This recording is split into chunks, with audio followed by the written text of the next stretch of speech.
টিজেসি। আমার এই বাগান থেকে প্রচুর পরিমাণে আম চুরি হচ্ছে। তো এই গাছটাতে বেশ কিছু আম ছিল, শেষ পর্যন্ত এই একটি আমি এখন পর্যন্ত আছে। আমটির সাইজ ছোট, কিন্তু এটা অলরেডি 200 গ্রামের উপরে। গাছের গ্রোথ খুবই ভালো, অসুখ বিসুখ নাই বললেই চলে।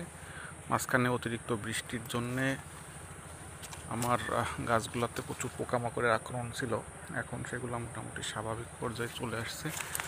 নতুন বার্ড, বিনা যত্নেই টিজেসিতে জুলাই আগস্ট মাসে প্রচুর পরিমাণে ফল মুকুল আসে, এটা আমি এবার পর্যবেক্ষণ করলাম। তো আমটা ম্যাচিউর হওয়ার সুযোগ হলে আপনাদের পাকা আমের টেস্টের আপডেটও জানাবো। এখন অবশ্য কিছু গাছে আবার মুকুল আসা শুরু হয়েছে, দেখা যাক এখান থেকে কী পরিমাণে ফল টেকে।